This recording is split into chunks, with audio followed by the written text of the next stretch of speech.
Never in my illustrious career as the merest of mere instrument technicians have I ever had to worry about, am I tall enough to reach the tuning pegs on this thing?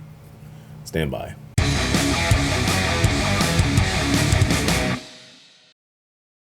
Hey everybody, welcome back to RATTLECAN Guitar Restorations. I am James, and in attempting to enjoy the post-COVID lifestyle of wanting to take a nap continually, like wake up, have breakfast, want to take a nap, horrible.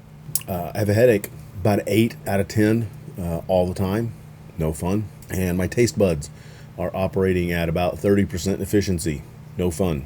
But to take my mind off that, I had physical therapy yesterday on my shoulder and the busticated rotator cuff assembly on this side, as opposed to it being on this side last time.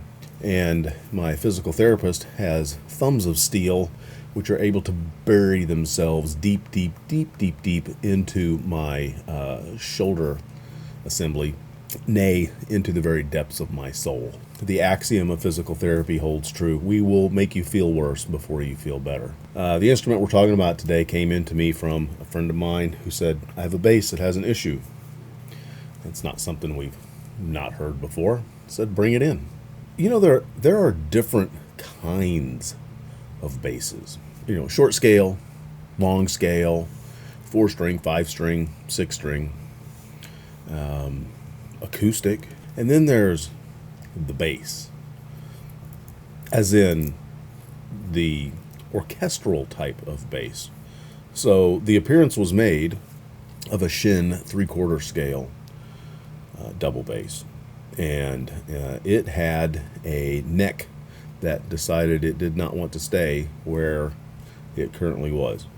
We also had it was a delamination going on in the headstock, so that was a fairly easy fix. I call it a headstock. I don't know what the technical term for it is. It's probably something different because, you know, orchestra's different than, you know, us rock and country guys.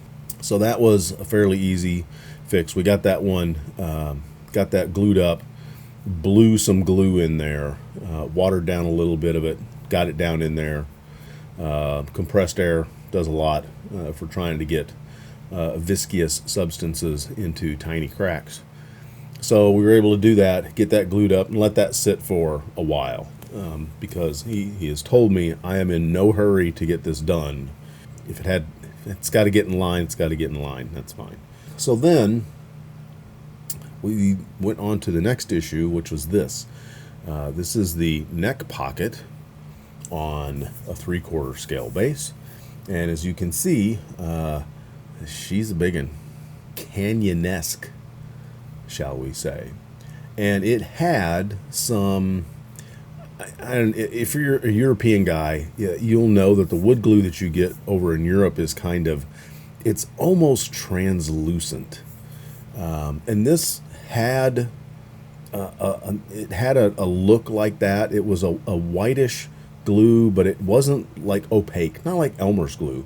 It had this kind of, I don't know, it was there, but it wasn't there. And then on top of that, it looked to have some foamy-ish action. There's my phone acting up. Induction, it's a thing.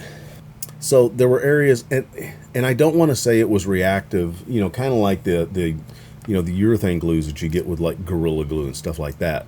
I'm almost thinking that it was applied with like a brush in like a hurried manner, and that technique is what caused all these bubbles in here. So it was me, this cavernous neck pocket, and a chisel for a couple of days, just trying to get the glue off of it. I did that, and then we started trying to figure out how we were going to clamp this, because that's the big thing, is how do you put the neck into the neck pocket on something that when it's assembled is like 7 feet tall. I went through a number of different call combinations. If this is a guitar, I open up a drawer and I have all of that stuff. But this is a first time for this, so there's some experimentation, there's some research that has to happen. And we went through multiple iterations until we came up with this. As you should do with any instrument, whether it's your, I don't know, if you're experienced and you've done 50 guitars, you probably don't have to dry fit it. I dry fit every one of them. Because as we know, I'm the merest of the mirror. So dry fit this up, made sure that in a certain location, there's 4 different types of pressure that you're putting on this. You're putting clamping pressure from like a big bar clamp to push it into the pocket.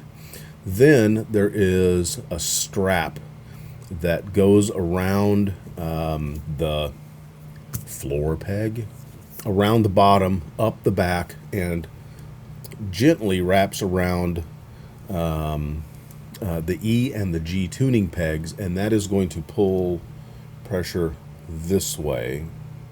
Then you put on the E and the G string, which are the 2 outside strings, and those 2 strings in a combination can pull the neck forward, counteracting that strap on the back, and then individually they can tilt the neck back and forth like that so that you can get your string spacing right. So I took quite a while to get it into the spot and to kind of get used to it, because that's just a different beast. So we did that, and then used regular red label Titebond glue.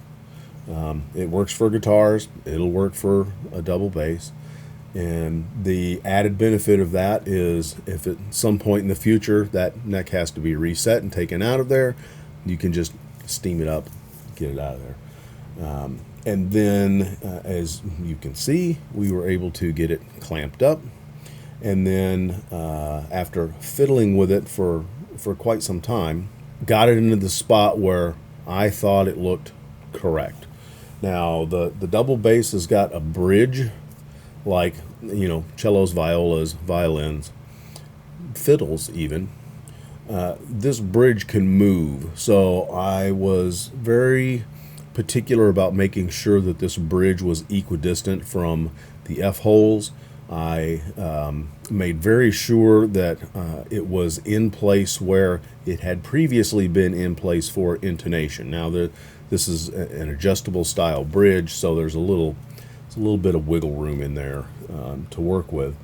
And the most useful tool that I found for this project was, well, a Ryobi router table, because that allowed me to stand up and reach said tuning pegs.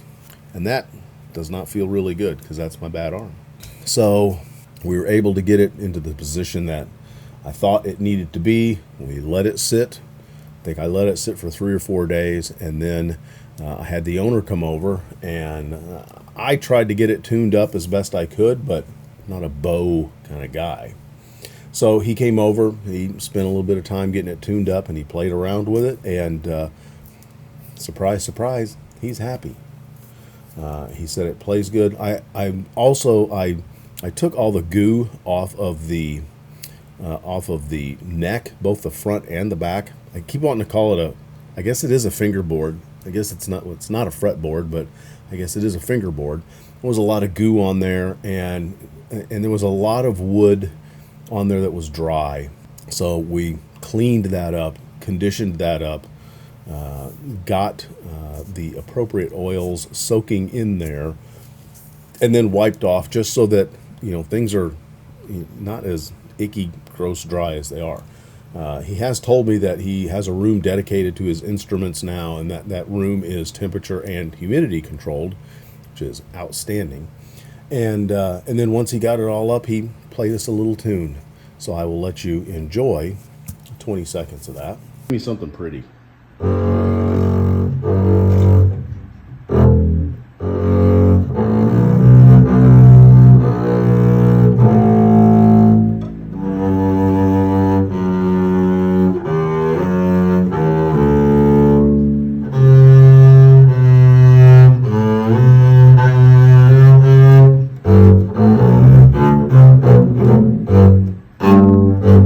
Nice. Looks great, man. Good. Super happy. Good. Now get it off my bench. Yes, sir. He's happy, and most importantly, he's happy. So we got some experience with something that we have not encountered before. Learned some very interesting things, just about the way things are constructed, things that are similar, things that are dissimilar. Apparently, it is somewhat common in that world to encounter an instrument where the neck is held on with two 4-inch long deck screws. I mean, we've all seen weird stuff in guitars, so it's not an elegant solution, but an effective solution. Transporting and moving this thing around is ridiculous. I'm glad I don't have to do that.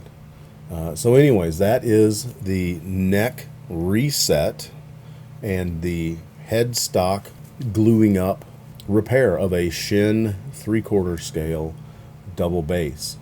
Thanks to my buddy Joshua for bringing that over. Before the comments go crazy, when somebody brings me over something like this, one of the things that I ask them is, how valuable is this instrument to you? Because I have on many occasions opened up a case, looked at something and gone, you need to go to this guy, or you need to go to this guy, or you need to go down to Cincinnati and you need to talk to this guy. Because part of being experienced is understanding your limitations. And so he had said that, because I've done work with him on a number of instruments in the past, and he said, I trust you. He says, you'll do a fine job. And we did. So anyways, that was the weekend. Here's a quick bonus for you. Starting next week, we are in guitar manufacturing using STEM principles. We're gonna build a guitar, but we're gonna do that applying science, technology, the things that we're having problems getting people into industry knowing, engineering, mathematics, the ability to problem solve, the ability to troubleshoot at the most basic of levels. So this is a course that has been designed by engineers and teachers to introduce people in the middle school, high school, and like community college level of education, so that they can do something and apply these STEM principles to it. So anyways, that starts next week, so we'll have some more frequent content. I'm going to put that course, the weekly updates on that course, I'm going to put those on this channel, because this is where they belong. So anyways, I'm James, this is RATTLECAN Guitar Restorations. Remember, if I can do it, you can do it. You just got to get in there and have at it. You guys have a great weekend. Cheers.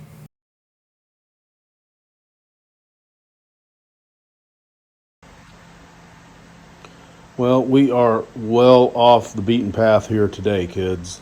This is a Shen double bass that has come undone.